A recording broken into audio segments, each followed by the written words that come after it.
주 예배로 하나님 앞에 영광 돌립니다.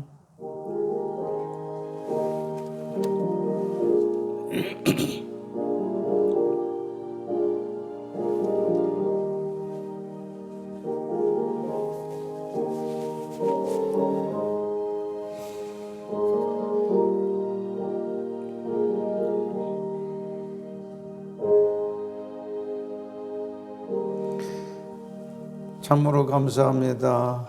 4월을 은혜 가운데 보내게 하시고 또 5월 첫 주 예배로 하나님 앞에 영광 돌리게 하시니 감사합니다. 이 좋은 계절에 우리 더욱더 사랑의 주님을 사랑하게 하시고 하나님께 가까이 가는 한 달로 삼아 주시옵소서. 하나님은 영이시니 예배하는 자가 영과 진리로 예배할지니라. 하나님은 이렇게 예배하는 자를 찾으시느니라.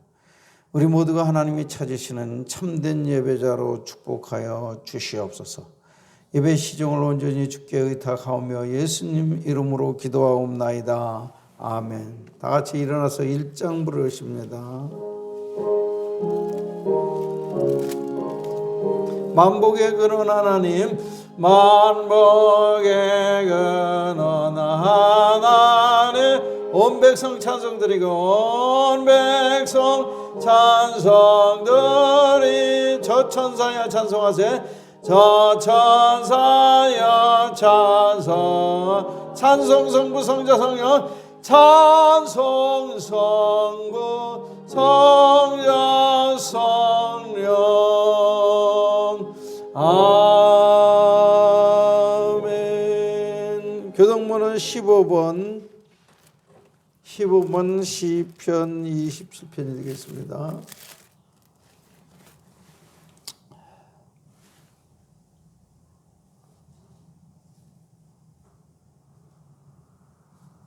아, 15번 시편 27편.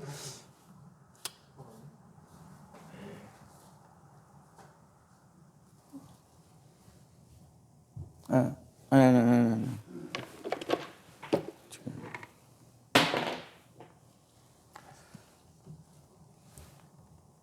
여호와는 나의 빛이요 나의 구원이시니 내가 누구를 두려워하리요.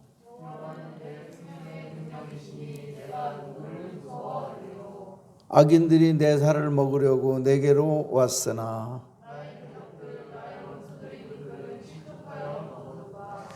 군대가 나를 대적하여 진칠지라도 내 마음이 두렵지 아니하며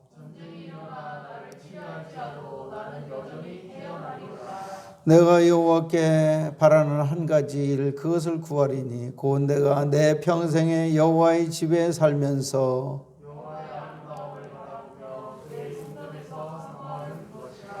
여호와께서 환난 날에 나를 그의 초막 속에 비밀히 지키시고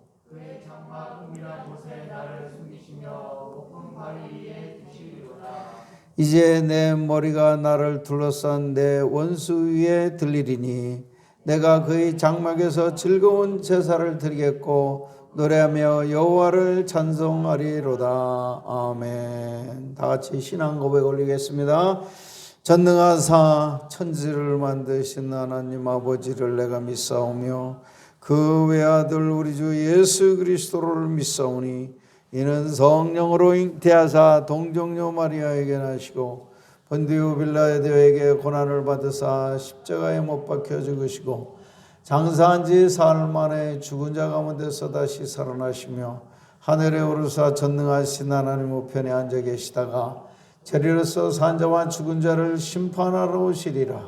성령을 믿사오며 거룩한 공회와 성도와 서로 교통하는 것과 죄를 사하여 주시는 것과 몸이 다시 사는 것과 영원히 사는 것을 믿사옵나이다. 아멘. 그 자리에 앉으셔서 찬송가 11장 부르십니다.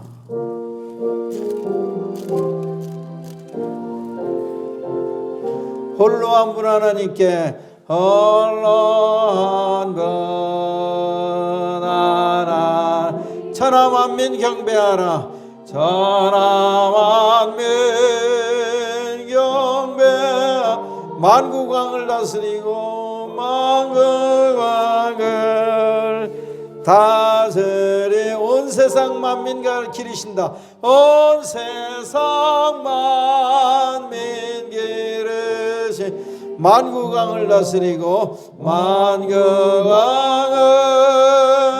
다스리 온 세상 만민 기르신다. 온 세상 만민 기르신 독생성자 예수님께 독생성자 예수님 모든 죄인 회개하라. 모든 죄인 회개하라. 세상 만민 구원하고 세상 만민 구원 놀라운 은혜 베푸신다. 놀라운 은혜 베푸신 세상 만민 구원하고 세상 만민 구원하고 놀라운 은혜 베푸신다. 놀라운 은혜 베푸신 보혜사 성령님께 보혜사 성령님 모든 삶을 맡기어라. 모든 삶을 맡기어 말씀으로 도우시고 말씀으로 도우시 죄악을 이길 힘주신다. 죄악을 이길 힘주신 말씀으로 도우시고 말씀으로 도우시 죄악을 이길 힘주신다. 죄악을 이길 힘주신다면 아멘. 기도합니다. 사랑의 하나님께 감사와 찬양과 영광을 온전히 올려드립니다. 지난 한 달도 하나님의 은혜 가운데서 잘 지내게 하시고 오늘 5월 계절의 여왕이라고 하는 참꽃이 피만발하는 이렇게 5월달 첫 주일을 맞이하게 하시니 감사하고 이렇게 오늘 첫 주일 예배로 예배드리게 하심을 감사를 드립니다. 이 자리에 이렇게 참석한 모든 성도들을 축복해 주시고 이 코로나 상황 속에서도 믿음을 주셔서 하나님께 예배드릴 수 있는 마음을 주신 것을 감사드려서 오늘 우리의 예배가 하나님 앞에 연락되는 거룩한 사안제사가 되도록 축복하여 주시옵소서. 일주일 동안의 삶을 살면서도 우리가 알게 모르게 지은 모든 죄들이 있습니다. 생각으로 지은 죄, 마음으로 지은 죄, 손발로 지은 죄, 아버지 하나님의 여러 가지 형편으로 말미암아 연약하여 지은 연약죄들이 있습니다. 이 모든 연약죄들을 예수 그리스도의 보혈로 이 시간에 용서해 주고 씻어 주시사 참마음과 온전한 믿음으로 주님 앞에 나아가는 한 시간이 되도록 축복하여 주시옵소서. 부족한 종에게 오늘도 말씀을 아버지여 이렇게 전파할 사명을 이 강단에 세워주셨사오니 이 종의 생각과 마음과 육체를 온전히 성령으로 사로잡아 주시사 하나님이 원하시는 진리의 말씀, 생명의 말씀만을 온전히 가감없이 선포할 수 있도록 온전히 주장하여 주시고 성도들의 마음과 귀가 할례받아서 사람의 말로 듣지 않냐고 내게 주시는 하나님의 말씀으로 받아 저들의 이 말씀이 생명과 축복과 은혜가 되게 축복하여 주시옵소서. 아직까지도 계속되는 코로나 상황이 있습니다. 이 코로나 상황이 속히 끝장을 내게 하시고 하나님의 전능하신 능력으로 이제 자유함을 얻게 하시고 이 코로나로 말미암아 한국교회 전체가 예배가 이렇게 위축이 되고 교회 자체가 아버지 하나님의 많이 감소되고 있다고 합니다. 하나님께서 불쌍히 여겨주시사 이 코로나 상황을 종식해 하시고 예배가 다시 회복되게 하시고 교회들이 회복될 수 있는 은혜를 허락하여 주시옵소서. 우리 성도들도 이렇게 결석한 성도들이 너무나 많이 있습니다. 그러나 믿음을 가지고 오늘 참석한 성도들을 은혜를 더하여 주시고 결석한 성도들에게도 믿음을 주셔서 용기를 내어서 이 현장 예배에 참석할 수 있는 은혜를 허락하여 주옵소서.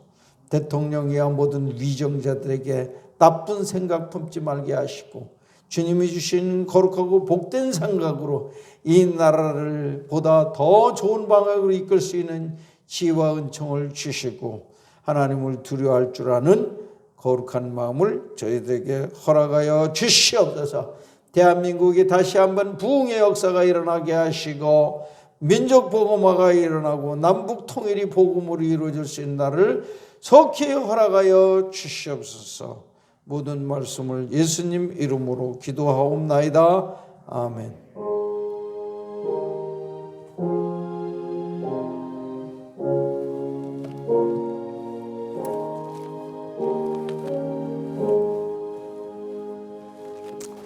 오늘 아침에 하나님이 주시는 말씀은 신약성경 요한복음 16장 8절에서 13절이 되겠습니다.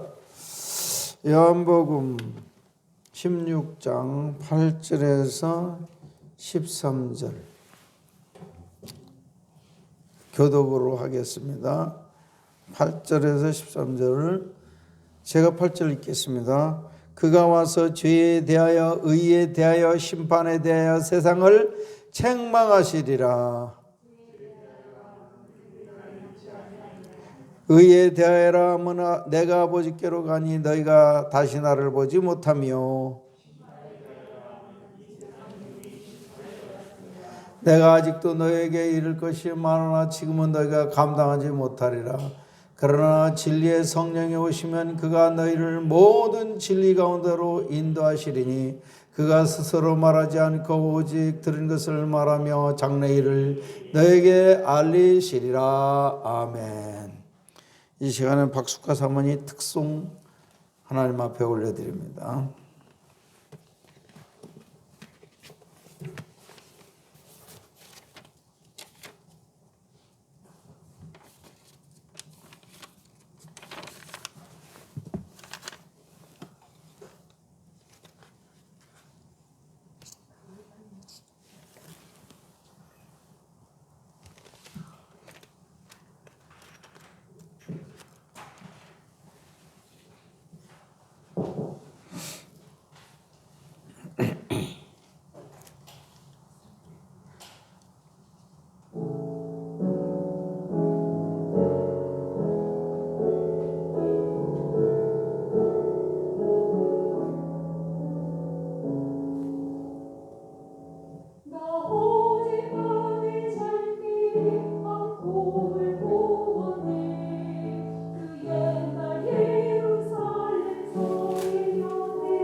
아멘, 할렐루야.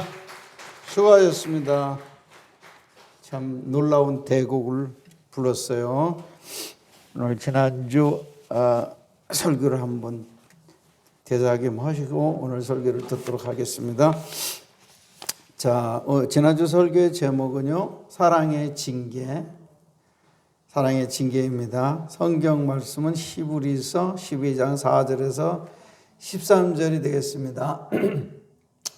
자, 서론을 다 같이 읽습니다. 시작. 부모가 자녀를 양육할 때 아이가 좋아하는 것만 주지 않고 그릇된 길로 갈 때는 견책, 꾸지람, 체벌을 할 때가 있는데 그것을 통틀어 징계라 합니다. 아이는 좋아하지 않지만 성장한 후에는 그것을 깊은 사랑으로 깨닫게 됩니다. 하나님께서도 같은 원리로 자기 자녀들을 사랑으로 징계하십니다. 1. 하나님은 아무나 징계하지는 않습니다. 히브리서 12장 5절 6절에 보면은 자녀들이 징계를 받을 때 낙심하지 말라고 합니다. 그 이유는 주께서 사랑하는 아들이기 때문에 체벌하신다고 말합니다.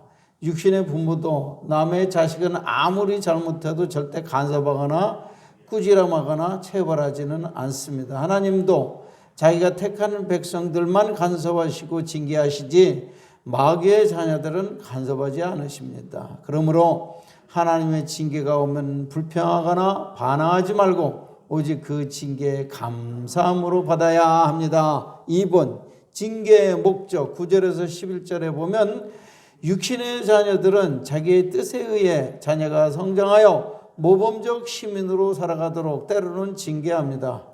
그러나 우리를 사랑하시는 하나님 아버지는 성도들의 유익을 위해 징계하시고 그의 거룩하심에 참여케 하기 위해서 거룩하고 선하심으로 의로우신 하나님처럼 살 수 있도록 하시기 위해서 징계하십니다.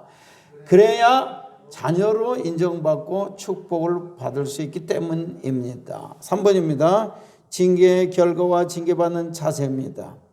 징계의 결과는 의의 평강한 열매를 맺기 위함이라 하는데 하나님의 의로운 성품을 만들기 위해 징계하신다는 것입니다. 징계들을 받을 때는 첫째로 잘못을 깨달아 철저히 회개하고 두 번째로 기도하여 새 힘을 얻어서 세 번째로는 이제부터는 비틀거리지 말고 주의 의의 길로 곧장 순종하라는 것입니다. 결론입니다. 하나님은 자기 자녀를 사랑으로 징계하사 바른 삶을 살도록 양육하십니다. 자기 자녀가 아니라면 징계하지 않습니다. 징계를 통해서 하나님의 자녀답게 만드시니 징계의 때에 불평, 낙심하지 말고 오히려 감사히 받으며 철저히 회개하고 기도하여 새 힘을 얻어 주님의 길로 직행해야 합니다. 아멘, 할렐루야. 자, 오늘의 말씀의 제목은 성령의 책망입니다. 복창합시다. 성령의 책망. 성령의 책망. 신앙생활하는 데 있어서 절대적으로 우리에게 필요하신 분이 계시니 그분이 다름 아닌 성령님이신 것입니다. 성령을 우리가 모시지 않고 신앙생활한다면 아무것도 할 수가 없습니다. 믿는 것도 믿음 생활 자체가 성령이 믿음을 주셔야지 예수님을 믿게 되는 거예요. 우리의 지혜와 노력으로 믿어지는 것이 아닌 것입니다. 성령께서 우리로 하여금 복음을 믿을 때 우리의 심령을 거듭나게 하시는 분도 성령이요. 그리고 필요할 때 우리가 어려운 일을 당할 때 하나님의 말씀을 깨닫게 하고 기억하게 하시는 분도 성령님이요. 하나님의 말씀을 또 전도할 수 있게 하시는 분도 성령이신 것입니다. 신앙생활은 한 가지서부터 10가지 하나도 성령 없이는 되는 것이 아무것도 없습니다. 그래서 여러분들은 항상 성령 충만을 구해야 되는 것입니다. 성경에서 특히 중요한 주제 중 죄와 의와 심판에 대해서 세상 사람들은 죄와 의와 심판에 대해서 크게 잘못된 생각을 갖고 있습니다. 그런데 그것은 그들 스스로 이 잘못된 생각을 고칠 수도 없습니다. 왜냐하면 깨달을 수가 없기 때문에 죄에 대한 생각, 의에 대한 생각, 심판에 대한 생각이 전혀 잘못된 생각을 갖고 있는데 스스로는 이것을 깨닫지 못하기 때문에 고칠 수도 없습니다. 근데 성령을 받으면 성령께서 너희들이 생각하는 죄에 대해서 잘못된 생각을 갖고 있다. 의에 대해서도 너희들은 잘못된 생각을 갖고 있다. 심판에 대해서도 잘못된 생각을 갖고 있다고 지적하시고 깨닫게 하시고 고쳐주신다는 것입니다. 오늘 본문의 말씀이 바로 그 말씀인데 성령께서 오셔서 우리가 생각하는 죄와 의와 심판에 대해서 잘못된 생각을 깨우치시고 이렇게 바른 무엇이 죄인 것을 깨닫게 하시고 무엇이 의라는 것을 깨닫게 하시고 무엇이 심판이라는 것을 깨닫게 하셔서 우리로 하여금 신앙생활을 바로 할 수 있도록 인도해 주시는 분이 성령님이시라는 것입니다. 첫째로 성령님은 죄에 대해서 책망하시면서 잘못을 지적하시고 죄가 무엇인가를 근본적으로 깨닫게 하시는 분이시라는 것입니다. 8절과 9절을 비춰주시길 바랍니다.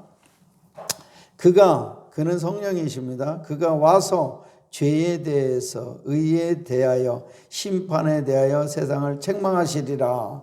죄에 대하여라 하면 그들이 나를 믿지 아니하며 그랬습니다. 세상 사람들이 죄에 대해서 생각하는 것은 너무 피상적이고 잘못된 생각을 갖고 있다는 것입니다.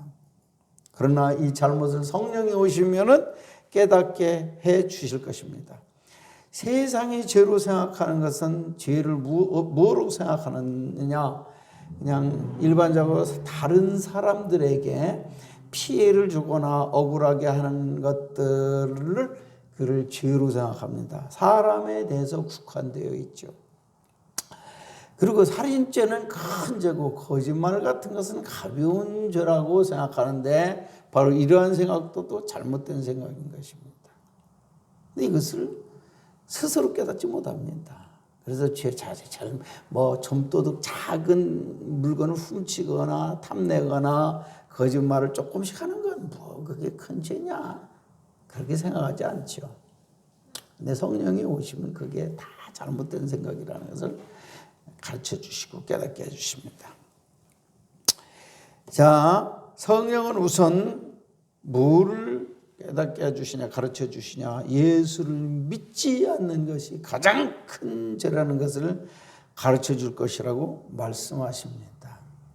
여러분이 동의하는지 안 하는지 모르겠지만은 가장 큰 죄가 살인죄도 아니고 사기죄도 아니고 예수 안 믿는 죄가 가장 큰 죄라고 예수님도 그렇게 말씀하시고 성령님이 와서 그것을 실제적으로 가르치시고 성경도 그것을 가르치고 있는 것입니다. 예수 믿지 않는 죄가 가장 큰 죄라고 만약에 세상 사람들이 알았다면 왜 예수를 안 믿겠습니까? 근데 예수 안 믿는 것은 죄로 생각하지도 않아요. 그렇습니까? 안 그렇습니까? 예수 안 믿는 죄가 큰 죄라고 여러분 그 전에 그렇게 생각한 일이 있습니까? 지금 여러분의 가족 중에서 자녀들 중에서 지금 교회 안 나오는 자녀들이 있습니다. 그 사람들이 예수 안 믿는 죄가 가장 큰 죄라고 생각할까요? 빨리 대답하세요. 그래 생각해요? 안 해요? 안 하죠? 안 하니까 교회 안 나오지. 예수 안 믿지. 그런데 하나님의 생각이 바르겠습니까? 세상 사람들의 생각이 바르겠습니까?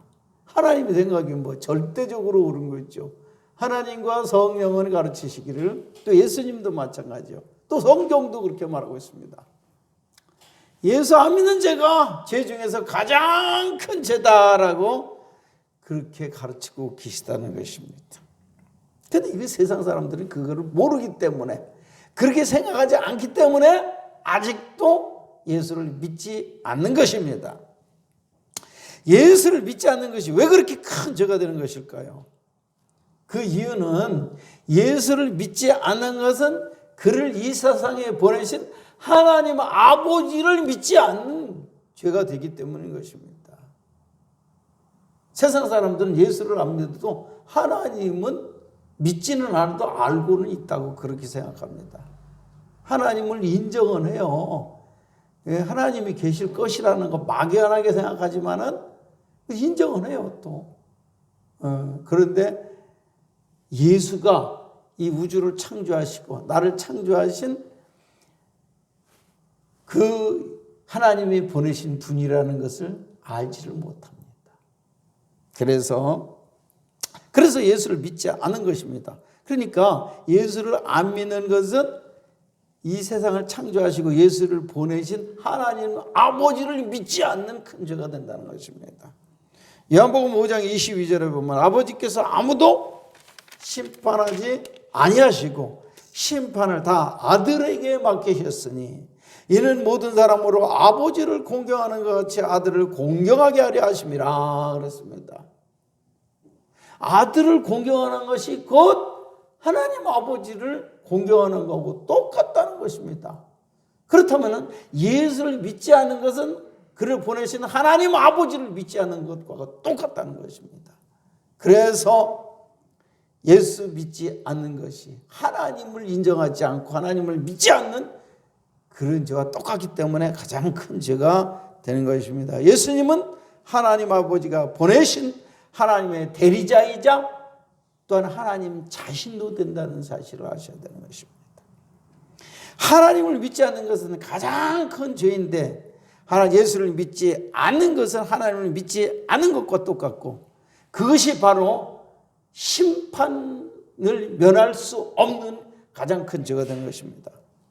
그래서 예수를 믿지 않는 것은 하나님 아버지를 하나님을 인정하지 않고 하나님을 무시하는 죄가 될 뻔한 거예요. 이렇게 큰 죄를 짓고도 만약에 우리가 심판을 면할 거라고 생각하겠습니까? 결코 심판을 면할 수가 없습니다. 하나님을 무시하고 예수를 무시하는 죄는 가장 큰 죄인 것입니다. 그것을 세상 사람들은 깨닫지도 못하고 인정하지도 못합니다. 그러나 성령이 오시면 그것을 가르쳐 줄 것이라는 것입니다. 요한복음 3장 17절에서 18절을 펴주세요. 제가 읽습니다. 요한복음 3장 17절과 18절을 보면 하나님이 그 아들을 세상에 보내신 것은 세상을 심판하려 하심이 아니요 그로 말미암아 세상이 구원을 받게 하려 하심이니라. 그를 믿는 자는 심판을 받지 아니하는 것이요 믿지 아니하는 자는 하나님의 독생자의 이름을 믿지 아니하므로 벌써 심판을 받은 것이니라 그랬습니다. 예수를 안 믿는 것은 벌써 심판 받을 수밖에 없는 큰 죄를 짓고 있다는 것입니다. 이 구원받지 않은 사람은 이걸 절대로 깨닫지 못합니다. 간단히 이와 연관시켜서 말씀을 드려보겠습니다. 여러분, 십계명에는 하나님을 사랑하라는 천륜과 인간들을 사랑하는 천륜이 있습니다. 그런데 1계명에서 4계명까지는 하나님을 사랑하라는 천륜입니다. 그 다음에 5계명에서 10계명까지는 인간들을 사랑하라는 인륜이라고 말할 수가 있는데 세상 사람들은 인륜을 어느 정도는 지키려고 노력을 하고 있습니다. 부모도 사랑하려고 효도하려고 노력하죠. 그렇죠? 살인을 안 하려고 노력하죠. 거짓말을 안 하려고 노력하는 사람도 있습니다. 예수 안 믿어도 도둑질도 안 하려고 하는 사람 많이 있습니다. 탐내지 않고 양심적으로 살려고 하는 사람 세상에 있습니까? 없습니까? 많아요, 적어요. 대부분이 그렇게 노력은 하죠. 그렇게 노력은 하지만 제대로 되는 건 아니지만 그렇게 노력은 다 하고 사는 것입니다. 사람이 그래도 하나님의 형상이 조금 그림자라도 남아 있어가지고 눈에 보이는 사람들은 그래도 이렇게 함부로 대하거나 해치려고 하지 않는 노력들을 하고 있습니다.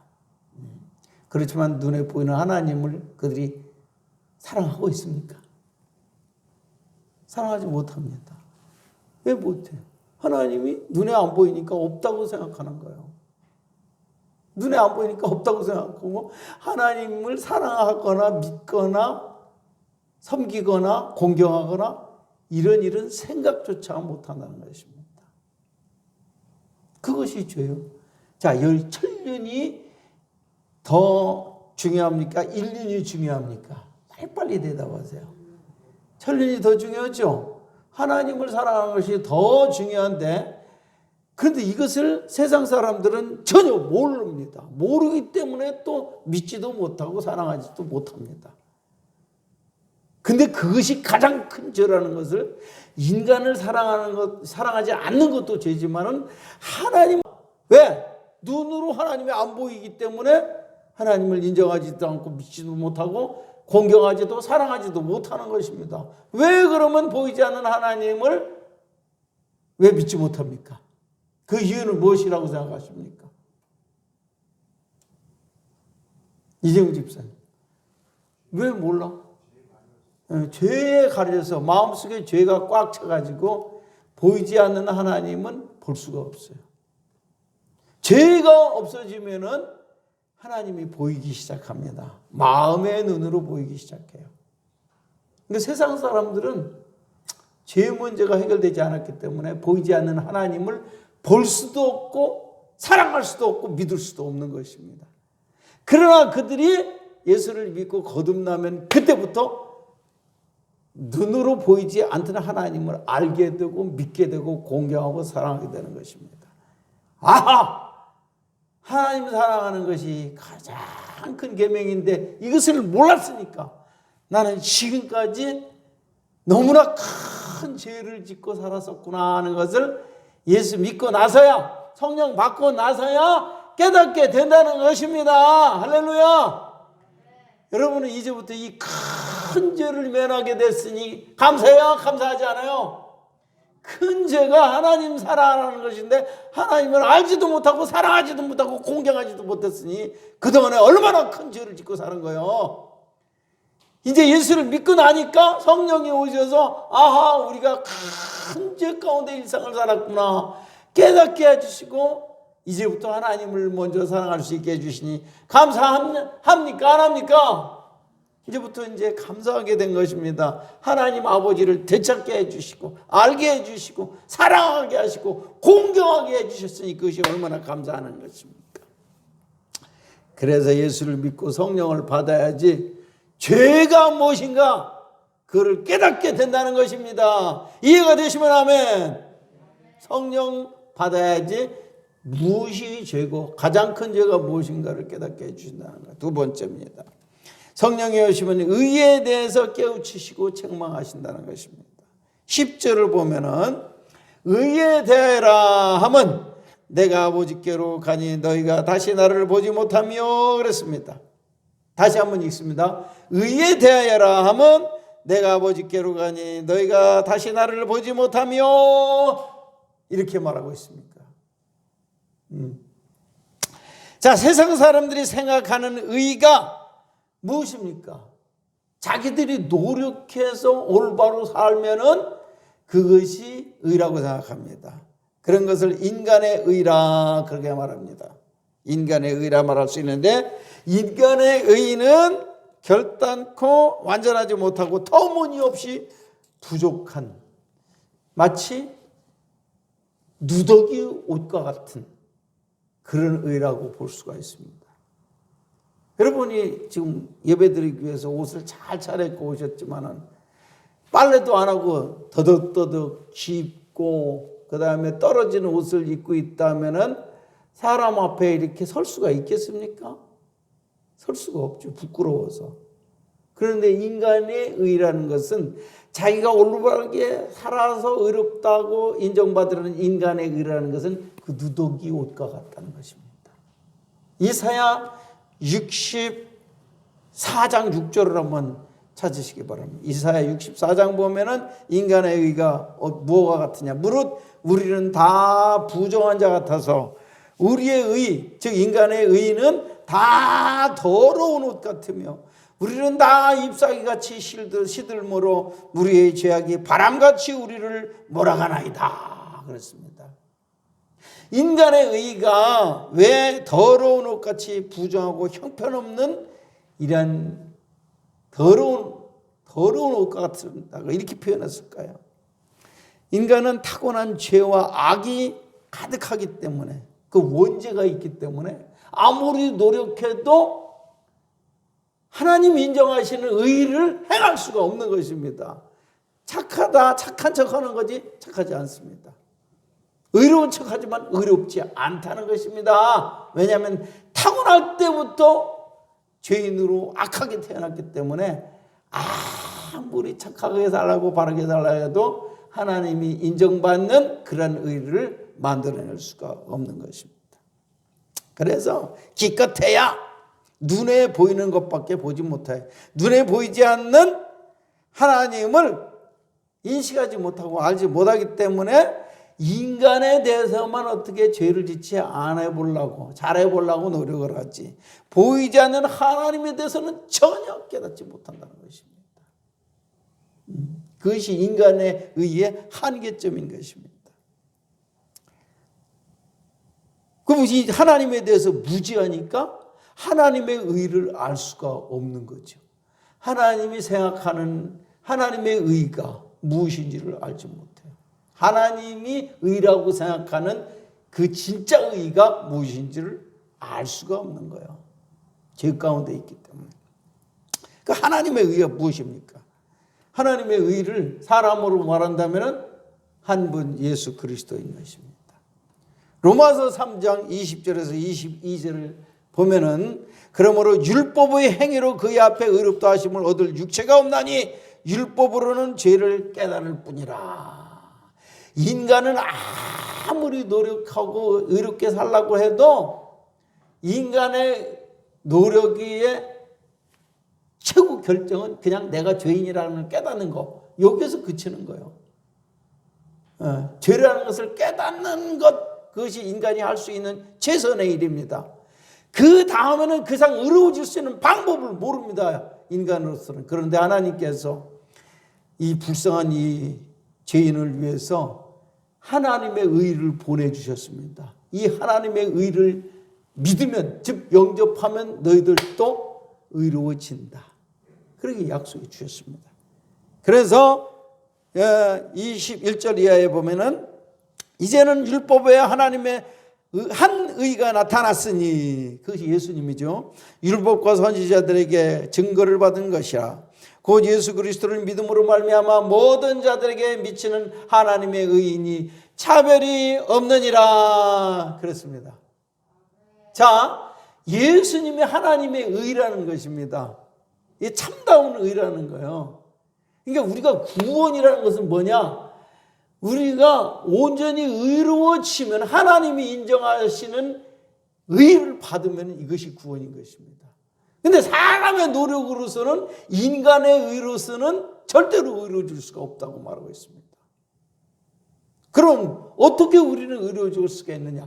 하나님이 보내신 하나님의 의인 예수를 믿음으로, 예수를 믿는다는 말은 요한복음 1장 12절에 보면 뭐예요? 그를 영접한다는 것입니다. 마음으로, 나의 구주로, 나의 주인으로 하나님의 의이신 예수를 영접할 때, 하나님의 의가 내 마음속에 들어오면은 그때부터 우리는 의로운 자가 된다라고 하나님이 인정해 주신다는 것입니다. 그러니까 우리가 의로워질 수 있는 방법은 무엇입니까? 하나님의 의인 예수를 믿음으로 영접하는 것이 바로 의로워지는 방법인 것입니다. 그래서 로마서 10장 4절 이하에 보면은 하나님의 의를 뭐라고 표현합니까? 믿음의 의다, 그렇게 표현한 것입니다. 하나님의 의인 예수를 믿음으로 영접해질 때 우리가 의로워지는 거예요. 그것을 다른 말로 하면 이것이 구원받았다, 이렇게 얘기하는 것입니다. 이해가 되십니까? 좀 어렵습니까? 그래도 여러분들은 이걸 이해를 하셔야 됩니다. 하나님의 의이신 예수님을 나의 구주로 영접할 때, 그때부터 여러분은 의로워져서 이제 하나님의 자녀로 거듭나게 된다는 것입니다. 그때부터 여러분은 하나님의 자녀가 되고 죄가 없는 깨끗한 하나님의 자녀가 돼서 하나님을 아버지라고 부를 수가 있게 되는 것입니다. 그때부터 그때부터 여러분들은 이제는 멸망할 마귀의 자식이 아니고 하늘나라 백성이 되는 것입니다.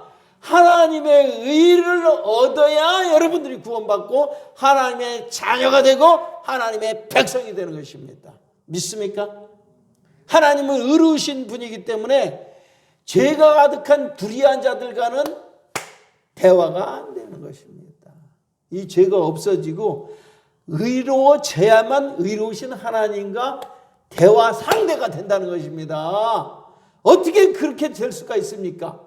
하나님의 의인 예수 그리스도를 믿음으로 영접할 때 우리가 의로워져서 하나님과 대화 상대가 된다고 말입니다. 할렐루야! 그 하나님의 자녀가 됐기 때문에 하나님이 우리와 대화를 해주시고 사랑해 주시고 축복해 주시는 거지. 죄가 가득한 그 상태에서, 불의한 상태에서, 마귀의 자식인 상태에서 하나님이 우리를 축복해 주십니까? 안 됩니다. 절대로 대화 안 해 주시는 것입니다. 우리가 의를 얻어야지 하나님께서 의로우신 하나님께서 우리를 상대를 해 주신다는 겁니다. 믿습니까? 세상 사람들은 의의가 뭔지를 몰라요. 그러니까 구원받을 수가 없죠. 기껏 노력했다. 자기 노력으로 한번 선하게 살아보려고 의롭게 살아보려고 노력했지만은 전혀 그것은 의의가 아니라는 것을 성령이 오시면 그걸 깨닫게 해주시고 예수님이 그걸 미리 말씀해 주시고 성경 말씀이 그것을 가르쳐주고 계시다는 것입니다. 기껏해야 의롭게 살아가고 노력하고 선하게 살아가고 노력하는 것이 하나님 보시기에는 거적대기 걸친 거하고 똑같아요. 부끄럽게 짝이 없는 더러운 옷을 입은 거하고 똑같아요. 그런데 예수 그리스도를 영접해서 의로워지면은 이제부터는 완전한 새 옷, 깨끗한 세마포와 같은 새 옷을 입는 사람과 같아서 하나님과 대화가 가능하다는 것입니다. 이것이 구원이에요. 자, 세 번째입니다. 성령이 오시면 심판에 대해서 잘못된 생각을 깨우쳐 주시고 바로잡아 주실 것입니다. 11절을 보십니다. 요한복음 16장 11절에 보면은 심판에 대하라 하면 이 세상 임금이 심판을 받았습니다. 마귀에 속한 당시 세상 사람들은 예수를 가장 심각한 죄인 신성 모독죄, 살인 강도죄보다도 더 정말 무서운 죄가 신성 하나님을 모독하는 죄, 그 죄로 예수님을 고발해가지고 재판에서 예수님을 십자가에 가장 심각한 죄수의 한 사람으로서 예수를 죽여버리고 말았습니다. 처형해버리고 말았습니다. 그리고 그 당시 세상 사람들은 우리가 이겼다! 저희 악한 저 예수, 거짓 선지자, 가짜 메시아, 저놈을 우리가 죽여서 우리가 이겼다. 그 당시에 대제사장들과 바리새인들 그렇게 생각을 했고 또한 그들의 주인인 마귀가 예수를 죽였으니 우리가 이겼다라고 승리의 계가를 불렀을 것입니다.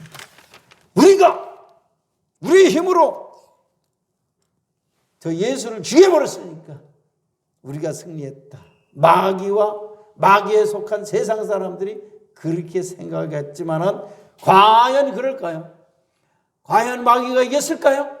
예수를 십자가에 죽임으로 여러분 한번 대답해 보세요. 마귀가 이겼습니까? 예수님이 이겼습니까? 겉으로 보기에는 예수님이 진 것 같지 않아요?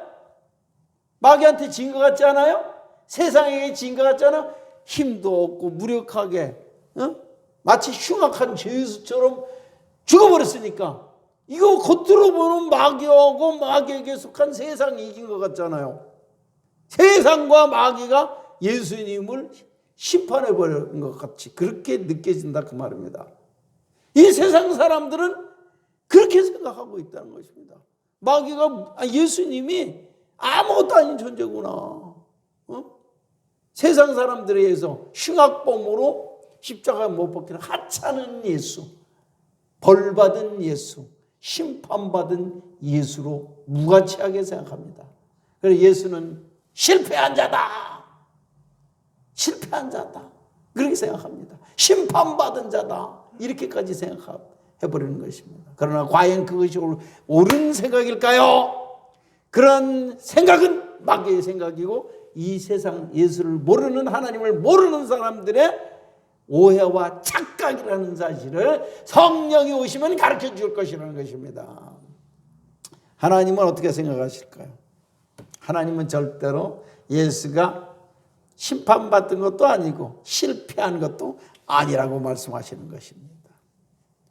오히려 형벌받아 십자가에 죽은 십자가 사건을 통해서 예수는 크게 승리했고 마귀는 완전히 멸망했다라고 완전한 예수의 승리를 선언하고 계시는 것입니다. 그 이유는 무엇일까요? 창세기 3장 15절을 펴시기를 바랍니다. 창세기 3장 15절입니다. 제가 읽겠습니다. 내가 너로 여자와 원수가 되게 하고, 나는 여기서 나는 하나님 아버지요. 하나님 아버지가 뱀, 그 마귀가 뱀으로 나타났어요. 그 당시에. 뱀, 너로, 이 뱀, 마귀, 너와 여자와 원수가 되게 하고 그랬습니다. 여자는 교회를 말하기도 합니다.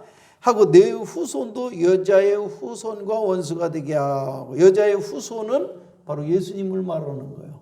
여자의 후손은 예수님인데 마귀와 여자의 후손, 즉 앞으로 오실 메시아인 예수님과는 원수가 되게 할 것이라는 것입니다. 여자의 후손은, 즉 예수님은 내 머리를 상하게 하실 것이요, 머리를 깨부실 것이라, 이건 결정타입니다. 너는 멸망케 할 것이라는 그런 뜻이 될 수도 있습니다. 너는 그의 발꿈치를 상하게 할 것이라. 머리 상하게 하는 것은 결정타고, 발을 상하게 하는 건, 십자가의 죽음은 그냥 경상에 불과하다 그 말입니다. 마귀는 예수님의 십자가의 죽음을 통해서 그 존재가 완전히 멸절되고 말 것이다 라는 뜻입니다. 예수님은 육체의 손상을 입고 경상을 당할 것이지만 마귀 너는 머리가 깨져버릴 것이다. 하나님이 그렇게 말씀해 주고 있는 거예요. 보십시오. 무엇을 통해서 마귀는 결정타를 맞아 심판받게 되는 것일까요? 그것이 바로 뭡니까? 여러분이 한번 대답해요. 어떤 사건을 통해서 마귀가 결정타를 먹어서 멸망당하게 될까요? 예수님의 십자가와 부활이죠. 십자가로부터 시작되는 거예요. 십자가를 통해서, 십자가와 부활을 통해서 이 마귀는 결정적으로 멸망한 겁니다. 히브리 2장 14절을 보세요. 이게 참 중요한 성경 구절이니까 이걸 한번 보시기 바랍니다. 히브리 2장 14절 시작. 자녀들은 혈과 육에 속하였으며 그도 또한 같은 모양으로 혈과 육을 함께 지니심은, 그는 누구냐면 예수님입니다. 지니심은 죽음을 통하여, 어떤 죽음이죠? 십자가의 죽음이죠. 십자가의 죽음을 통하여서 죽음의 세력을 잡은 자, 그게 누구요? 곧 마귀를 멸하신다고 그랬습니다. 자, 이걸 보니까 십자가의 죽음을 통해서 예수가 심판받는 거예요? 마귀가 심판받는 거예요? 마귀를 멸하신다고 그랬습니다. 이해가 잘 안 됩니까? 이제 조금 더 설명을 들어보시기 바랍니다. 예수의 십자가의 죽으심으로 마귀를 멸하셨다는 것입니다. 겉으로 보면 예수님이 심판받은 것 같죠. 그러나 하나님 보시기에는 그게 아니고 예수의 십자가의 죽음을 통해서 마귀를 멸하셨다는 것입니다. 마귀를 심판해 버리셨다는 것입니다. 왜 그가 멸하게 된 것일까요? 요한일서 3장 8절에도 보면은, 요한일서 3장 8절을 봐요. 시작. 죄를 짓는 자는 마귀에게 속하나니 마귀는 처음부터 범죄함이라. 하나님의 아들이 나타나신 것은 마귀의 일을 멸하라 하심이라 그랬습니다. 예수님이 십자가에 못 박히신 것은 이게 뭘 의미하느냐? 마귀의 일을 멸하기 위해서 예수님이 십자가에 못 박혔다는 것입니다. 마귀의 일이 멸해지면 마귀는 아무 힘이 없어지는 것이죠. 마귀의 일이 뭡니까? 사람들로 하여금 죄를 짓게 해서 영육간에 멸망시켜서 지옥까지 끌고 가는 것, 이것이 마귀의 일입니다. 그러는데 예수님이 죄를 담당하시기 십자가에 죽으심으로 말미암아 마귀의 일이 없어졌다는 것입니다. 죄를 없애버렸기 때문에 지은 죄도 없애고, 그 오히려 부활로 말미암아 새 생명을 얻어서 하나님의 자녀로 새 생명을 얻어서 이제 마귀가 할 일이 없어졌다는 것입니다. 할 일이 없어져 버렸어요. 이것이 마귀를 하나님께서 멸하신 일인 것입니다. 마귀가 아무 힘이 없어져 버렸어요. 예수님 십자가의 공로 때문에 그를 믿는 자는 마귀로부터 완전히 해방되고 죄로부터 해방되기 때문에 예수님이 오신 것은 마귀의 일을 멸하러 오셨고, 마귀의 그 존재를 무력화시키기 위해서 예수님이 이 십자가 지시고 죽으시고 부활하신 것입니다. 이제는 이해가 되십니까? 이해가 되세요? 예수님 십자가 죽으심으로 죄를 없애고 죄와 마귀에 빠진 모든 백성들을 다 구원해 주심으로 말미암아 마귀가 할 일이 없어졌다 그 말입니다. 그러니까 말하는 이제 마귀는 이제 무력해졌기 때문에 마귀는 심판을 받은 것이다 그 말입니다. 그 예수님이 십자가의 죽으심이 예수의 승리입니까? 마귀의 승리입니까?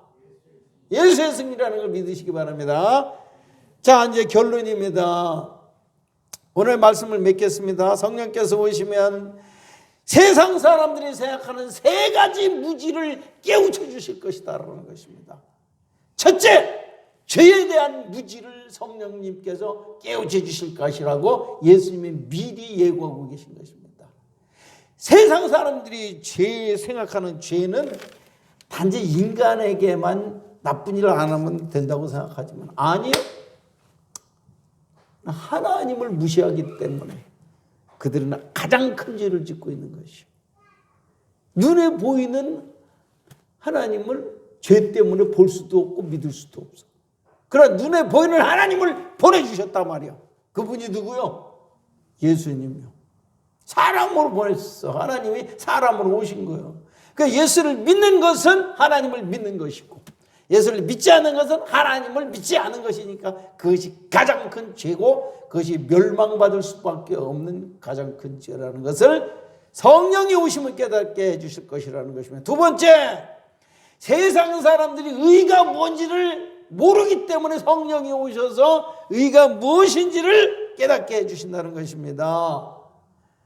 자, 세상 사람들은 자기 나름으로 착하게 선하게 살아보려고 해서 의롭게 살아보려고 하지만 그것은 누더기 옷, 더러운 옷을 입은 것 같아서 부끄럽게 짝이 없는 아무것도 인정받지 못하는 의지만 하나님의 의를 이 세상에 사람으로 보내주셨어요. 누구든지 하나님의 의인 예수님을 믿음으로 영접하면 그 사람은 의로워진다고 말씀해 주십니다. 그래서 참다운 의인은 누구밖에 없어요? 예수님밖에. 우리가 의로워지는 방법도 뭐밖에 없어요? 예수 믿는 방법밖에 없다는 것을 성령이 오시면 깨닫게 해주실 것이라는 것입니다. 마지막으로 심판에 대해서 똑바로 가르쳐 주실 것이랍니다. 마귀가 세상은 예수가 십자가에 처형됨으로 예수가 심판을 받았고 마귀와 마귀의 사람들인 세상 사람들이 만세를 불렀지만 너희들은 전혀 지금 거꾸로 생각하고 있다. 예수가 심판받은 것이 아니라 마귀와 세상이 심판을 받았다라고 예수의 십자가의 죽으심으로 말미암아 마귀의 일을 하나님이 멸해버리시고 마귀를 무력하게 하심으로 말미암아 예수의 십자가의 죽으심은 예수가 심판받은 것이 아니라 마귀가 심판받은 것이라고 누가 깨닫게 해주신다고요? 성령이 깨닫게 해주실 것이라는 것입니다. 이것을 여러분들이 이 세 가지만 깨달아도 여러분들은 진리의 사람이 될 수가 있는 것입니다. 할렐루야! 이 세 가지 세상 사람들은 전혀 이걸 모릅니다. 그러나 예수 믿고 성령 받은 사람은 죄가 뭔지 의가 뭔지 심판이 어떻게 누가 심판을 받았는지를 밝히 보여줄 것이라는 것인데 여러분이 다 그런 사람이 될 수 있기를 축원합니다. 기도하겠습니다. 감사합니다.